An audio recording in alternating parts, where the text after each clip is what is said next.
Hello, fellow warriors in health. I am so glad you're going along this journey with me. I hope, like me, your health is improving as you apply some of the knowledge that you learn. But unfortunately, all the knowledge we learn is not accurate. So, this video is going to be about debunking a myth of weight loss. That particular myth I want to address today is that it's your fault if you can't lose weight or stick to a plan and then you gain more weight back. By the end of this video, you're going to know it's not your fault. And I do hope you'll stick around to the end. But in the meanwhile, why don't you hit that subscribe button over there in the corner, that little red, white, and blue thing. It'll take you to a link you can subscribe. It doesn't cost anything. Subscriptions to YouTube is free if a provider or an influencer, as we're supposedly called once you get big on this, gets paid is through the advertisements you see once the channel gets bigger. And the reason you get advertisers is because you got bigger and they want more people to see their ads. So anyway, it's free to sign up. There's no cost except your time. You're not going to get spammed by YouTube. They'll just maybe put my videos on your screen more, and then you can click on it, which helps my what they call the click-through rate. But today we're going to talk about a myth of weight loss that could be holding you back. And I'm going to try not to disparage any of the providers or the other quote-unquote influencers that are giving advice, but I do need to preface this in that you need to be very, very, very careful who you take advice from. If they're not where you want to be and they haven't had the same struggles as you or similar, I mean, maybe I've had a stroke, you may have type 2 diabetes, you may have heart problems, but you're not a 23-year-old kid who looks like he lives in the gym and never had a weight loss issue. Okay, that's what I'm talking about. If they haven't struggled with weight loss and overcome it, you probably don't want to be taking advice from them because they are still gathering knowledge.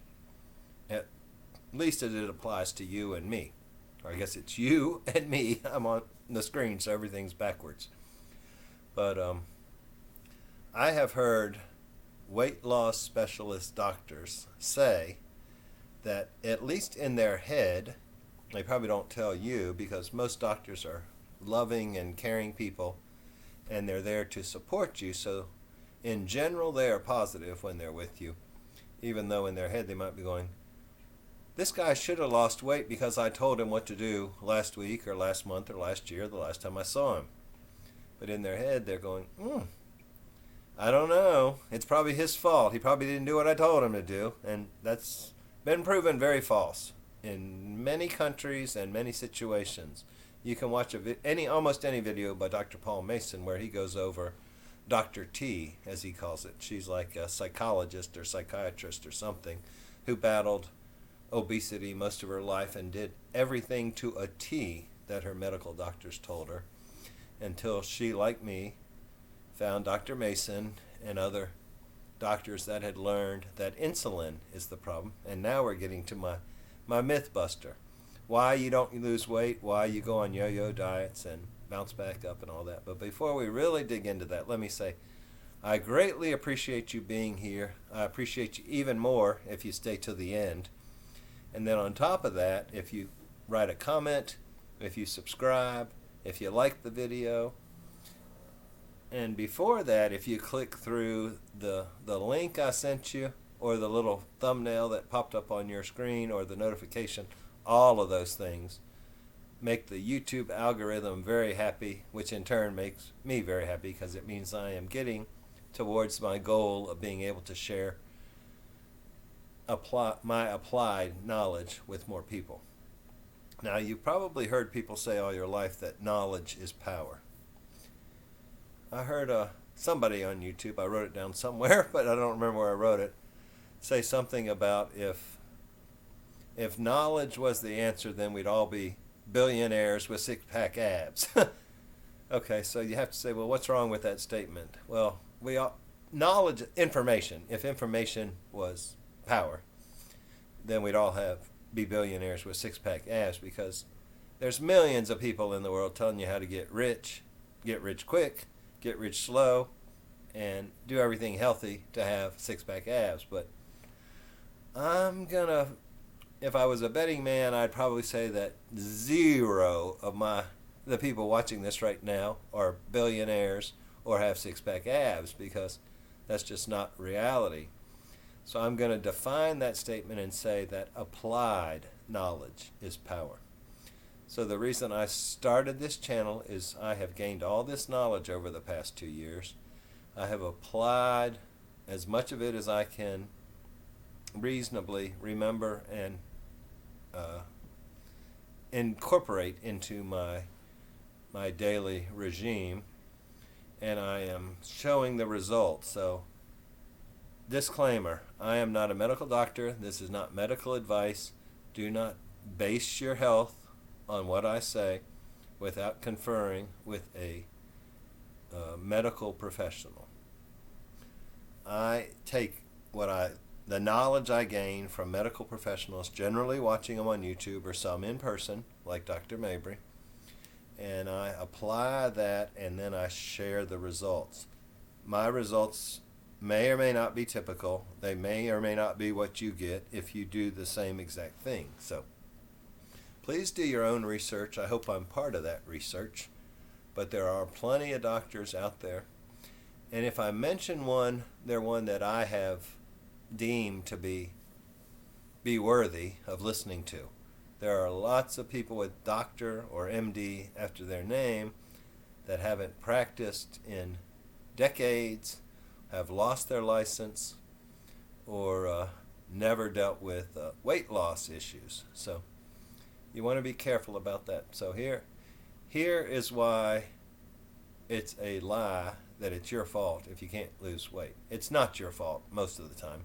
And that's because you don't have the knowledge to know how to do it. Okay, what I had never heard until I went to YouTube doctors was that insulin is not just a drug you use to control diabetes, type 1 diabetes. And it is actually not even a drug, it's a hormone that has been replicated in a synthetic form that you inject if you have type 1 diabetes.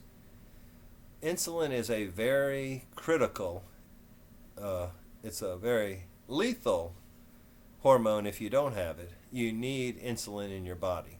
I mean, that's why you have to have injections if you don't make it, because it is critical to life. And what I did not know, and what no doctor had ever told me until I met Dr. Mabry, and so I went to him because of hearing him and other similar mindset doctors on YouTube, specifically the Low Carb Down Under channel, and learning about how to eat low carb, healthy fat. But insulin is a hormone. It's called the fat hormone or something like that. Fat storing hormone. I don't always remember everything I want to say right off, so if you see me pause, it's the brain rolling and trying to find the right word. It's not that I'm having a stroke. It's not that I had a lot of brain damage from the stroke, although that might be a little bit of it. And it could be that I'm getting older, but I just can't. I'm trying to get the right word out so I don't have to repeat myself like this. But fat storing hormone is when your insulin level is up, it tells your body to store fat. Well, how does your insulin level go up if you're not injecting it? It goes up because you consume carb-containing foods. There are three main macronutrients, as they call them. There's dietary fat, which is different than body fat, that does little to no response. Your glucose has little to no response from you. Okay, let's go over the macros and what they do to your body. Fat that you eat does not have much of an effect on your blood sugar. Blood sugar is what causes insulin to go up and tell your body, oh, store this, we need the energy for later. Protein causes a minor spike in your blood glucose, which causes a minor spike in your insulin. But anything sugar or sugar related, which are carbohydrates. That is wheat, pasta, bread, starchy foods like potatoes, sugar sweetened soft drinks, cookies, cakes, pies, ice cream. Anything with a lot of sugar causes a severe increase in your blood glucose, which causes a corresponding spike in your insulin production to tamp it down. And how does it tamp it down? It shoves all that sugar into your fat cells. And then if you keep it high by eating sugar all day long and have it in your system overnight, your insulin never gets low enough that the fat can come back out and be burnt. So most doctors and most nutritionists all around the world are using the USDA, i.e. the U.S. government, food pyramid guidelines to tell you what you should be eating, and then they call it, quote unquote, air quotes, healthy. Those of us that have done the research and look at the statistics know that once the food pyramid was released in the 1950s, early 60s, obesity took off like a NASA rocket. If it continues at the rate it's going, by 2030, 50% of people in the developed countries will be clinically obese. How many did we have clinically obese before the food pyramid was released? Very, very few. There were some overweight people, but there were very few obese and even less morbidly obese, because we weren't encouraged to cut out saturated fats and increase processed foods. So the whole concept of the carnivore diet is to eat whole foods, natural foods, unprocessed, unsugar sweetened. And so that automatically lowers your blood glucose, which in turn automatically lowers your blood insulin. As I shared in the last video, my HbA1c, which is a 3-month snapshot of how much blood glucose you had in your system on average over any given day in the last 3 months, has dropped by 0.3 of a point since I started Verta 4 months ago. I was not in a danger zone 4 months ago, but I was 1/10 of a point from actually being classified as or being watched for prediabetes. I think 6.2 is the actual cutoff, but if you're over 5.7, then you're kind of pre-diabetes. And since 2015, my HbA1c had been going up at least a point yearly, so for it to drop 2 points, or 0.2 of a point, in 4 months is a significant turnaround. And that just also, I haven't had another insulin test done yet, but I will here before too long. But that significantly reduced my insulin, which allowed my fat cells to release the stored sugar, which glucose turns into glycogen, and that's how it's stored in your fat cells. And what's left over is converted, it's broken up, and the fatty acids are rearranged, and it becomes triglycerides, which float around in your blood because your fat cells are full, basically. And there was a time about 2 years ago my triglycerides were up to 550 millimolars per deciliter.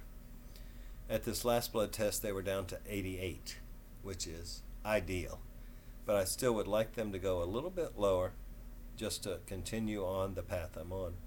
But the myth that it's your fault if you can't lose weight doesn't need to be true anymore. It may still be your fault, or not your fault, but it is your responsibility to act on the knowledge you now have that sugars, carbohydrates, even milk is full of sugar these days. Homogenized, processed milk that you buy in the store is full of sugar. Fruit juice is got as much sugar as a canned soda, sugar sweetened soda.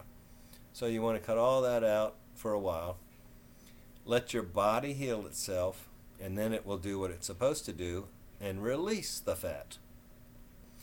Your doctor has never probably told you. In fact, if you're still here in the comments, please write or comment on how many years ago and how many doctors you went through before you found somebody that told you that insulin was the root cause of weight gain, and if you didn't have your insulin under control, that it was not your fault that you were gaining weight and couldn't keep it off.